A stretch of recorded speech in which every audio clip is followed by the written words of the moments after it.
Malayalam Bigg Boss season 7 live updation നോക്കാം. അങ്ങനെ ഏകദേശം 3 ആഴ്ചത്തെ നമ്മുടെ അഭിലാഷിൻ്റെ ആഗ്രഹവും 2-3 ദിവസമായുള്ള അഭിലാഷിൻ്റെ പ്ലാനിങ്ങുമാണ് ഇന്ന് സഫലമായിരിക്കുന്നത്. വേറൊന്നുമല്ല, നമ്മുടെ ജിസേലിനെ ഈ തവണ വെസൽ ടീമിലാണ് ഇട്ടിരിക്കുന്നത്. ഇന്നലെ രാത്രി ലൈവ് കണ്ടവർക്കറിയാം, ഇന്നലെ മുഴുവൻ ഇതിൻ്റെ ചർച്ചയിലായിരുന്നു നമ്മുടെ ഒനിയിലും അഭിലാഷും. മെയിനായിട്ട് 2 കാര്യങ്ങളായിരുന്നു. ഒന്ന്, ജിസേലിനെ നോമിനേഷനിൽ കൊണ്ടുവരണം, അതുപോലെ തന്നെ ജിസേലിനെ വെസൽ ടീമിലിടണം. രണ്ടും എന്തായാലും അഭിലാഷിൻ്റെ ആഗ്രഹങ്ങൾ സാധിച്ചിരിക്കുകയാണ്. വെസൽ ടീമിൽ കൊണ്ടുവരണമെന്ന് അഭിലാഷ് പറയുന്നത് അവിടെയാണ് ഏറ്റവും കൂടുതൽ ജോലിയുള്ളത്.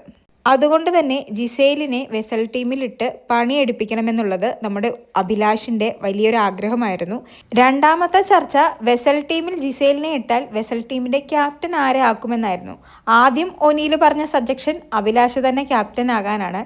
എന്നാൽ അഭിലാഷിന് ജോലി ചെയ്യാൻ വയ്യാത്തത് കൊണ്ട് തന്നെ അഭിലാഷ് കൊടുത്ത സജഷനായിരുന്നു അനീഷിനെ ഇട്ടാൽ മതി, അനീഷ് ആകുമ്പോൾ ജോലി ചെയ്യിപ്പിച്ചോളും. അഭിലാഷും സാബുമാനും ഒനീലിൻ്റെ ഇപ്പോൾ ബെസ്റ്റ് ഫ്രണ്ട്സാണ്. അതുകൊണ്ട് തന്നെ അവരെ രണ്ടുപേരെയും ഒട്ടും ജോലിയില്ലാത്ത ടോയ്ലറ്റ് ക്ലീനിങ്ങിലേക്കാണ് മാറ്റിയിരിക്കുന്നത്. ജിസേലിന് പണി കൊടുക്കാൻ വേണ്ടിയാണ് അനീഷിനെ വെസൽ ടീമിൻ്റെ ക്യാപ്റ്റനാക്കിയതെങ്കിലും ഇടയ്ക്ക് വെച്ച് അത് അഭിലാഷിന് തന്നെ പണിയായി. കാരണം ഓരോ ടീമും തിരിച്ചു. ആദ്യം തിരിച്ചത് കിച്ചൺ ടീമായിരുന്നു. കിച്ചൺ ടീമിലേക്ക് അനുമോൾ, ബിന്നി, ലക്ഷ്മി, ഷാനവാസ് 4 പേരെ കൊടുത്തു. അതിൽ ബിന്നിനെ ക്യാപ്റ്റനാക്കി. രണ്ടാമത് തിരിച്ചത് വെസൽ ടീമിനെയായിരുന്നു. വെസൽ ടീമിലേക്ക് അനീഷ്, ജിസേൽ, ജിഷിൻ 3 പേരെ നൽകി. മൂന്നാമത് ഫ്ലോർ ടീം. ഫ്ലോർ ടീമിൽ നൂറ, നെവിൻ, ആര്യൻ, അക്ബർ. പിന്നീട് ബാത്റൂം ടീമായിരുന്നു. ബാത്റൂമിലേക്ക് അഭിലാഷ്, സാബുമാൻ, ആദില. അങ്ങനെ ടീമെല്ലാം തിരിച്ചതിന് ശേഷം ജിസയിലെ 2-3 തവണ ഒനീലിനോട് പറഞ്ഞു, വെസൽ ടീമിൽ പാത്രങ്ങൾ കൂടുതലായിരിക്കും, ഒരാളെയും കൂടി വെസൽ ടീമിലേക്ക് നൽകണം, 3 പേരെ വെച്ച് മാനേജ് ചെയ്യാൻ പറ്റില്ല, 4 പേര് വേണമെന്ന്.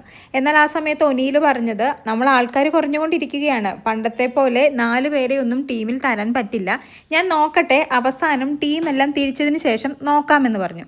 ടീമെല്ലാം തിരിച്ചതിന് ശേഷം കിച്ചൺ ടീമിൽ എന്തായാലും 4 പേര് വേണം. പിന്നെ 4 പേരുള്ള ഒരു ടീം എന്ന് പറയുന്നത് ഫ്ലോർ ടീമാണ്.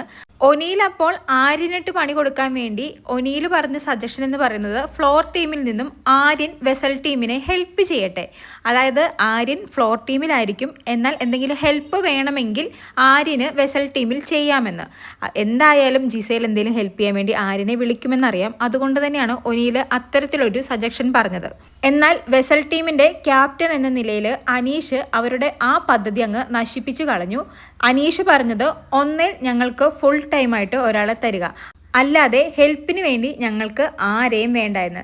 എന്തൊക്കെ പദ്ധതികൾ ഇട്ടാലും ഒനീൽ ഇപ്പോൾ ബിഗ് ബോസ് ഹൗസിൻ്റെ ഒരു ക്യാപ്റ്റനാണ്. ഇതുപോലെ ജെന്യുവനായിട്ട് ഒരു റിക്വസ്റ്റ് വരുമ്പോൾ ഒനീലിന് പദ്ധതികൾ മാറ്റിവെച്ചേ പറ്റുകയുള്ളൂ. കാരണം വെസൽ ടീമിൽ അത്യാവശ്യം നല്ല രീതിയിൽ തന്നെ പാത്രങ്ങൾ വരും. 3 പേരെയും കൊണ്ട് അത് മാനേജ് ചെയ്യാൻ വേണ്ടി സാധിക്കില്ല. അവസാനം എന്തായാലും ബാത്റൂം ടീമിൽ നിന്നും ആദിലെ കൂടി വെസൽ ടീമിലേക്ക് നൽകി. എന്നാൽ ഒനീലിൻ്റെയും അഭിലാഷിൻ്റെയും പദ്ധതി എന്തെന്ന് വെച്ചാൽ വളരെ കുറച്ചു പേരെ വെസൽ ടീമിൽ ഇട്ടിട്ട് വെസൽ ടീമിലുള്ള 3 പേരെയും നല്ല രീതിയിൽ ജോലി ചെയ്യിപ്പിക്കണമെന്നായിരുന്നു. അനീഷിനെ അല്ല ശരിക്കും ഉദ്ദേശിച്ചത്, ജിഷിനെയും ജിസേലിനെയുമാണ്. മെയിനായിട്ട് ജിസേൽ. പക്ഷേ അനീഷ് ആരാമോൻ വാദിച്ച് ഒരാളെ കൂടി വെസൽ ടീമിലേക്ക് എടുത്തിരിക്കുകയാണ്. അങ്ങനെ ഫൈനലി 4 പേര് ഇപ്പോൾ വെസൽ ടീമിലുണ്ട്. രാവിലെ നോമിനേഷൻ്റെ കാര്യത്തിൽ സംഭവിച്ചതുപോലെ തന്നെ, അതായത് അഭിലാഷിൻ്റെ വലിയ ആഗ്രഹമായിരുന്നു ജിസേലിന് നല്ല വോട്ട് കിട്ടി നോമിനേഷനിൽ വരണമെന്നുള്ളത്. എന്നാൽ ജിസേൽ വന്നത് വെറും 2 വോട്ടുകൾ വാങ്ങി മാത്രമാണ്. അതുപോലെ തന്നെ ഇപ്പോൾ വെസൽ ടീമിലും ഇടണമെന്നുള്ളത് അഭിലാഷിൻ്റെ ആഗ്രഹമായിരുന്നു. എന്നാൽ വളരെ കുറച്ചു പേരെ ആ ടീമിൽ കൊടുക്കണം, അതായത് 3-2 പേരെ ആ ടീമിൽ കൊടുത്ത് ജിസേലിനെ കൊണ്ട് നല്ല രീതിയിൽ പണിയെടുപ്പിക്കണമെന്നായിരുന്നു. പക്ഷെ അത് നടന്നില്ല. 4 പേര് തന്നെയായി ആ ടീമിൽ. എന്നാൽ അഭിലാഷിൻ്റെ ആഗ്രഹം പോലെ ജിസേൽ വെസൽ ടീമിൽ വരികയും ചെയ്തു. അങ്ങനെ ആശ്വസിക്കാൻ തൽക്കാലം അഭിലാഷിനും ഒനീലിനും. അങ്ങനെ എന്തായാലും ടീമൊക്കെ തിരിച്ചിരിക്കുകയാണ്. കൂടുതൽ ലൈവ് അപ്ഡേറ്റുകളുമായി വീണ്ടും വരാം.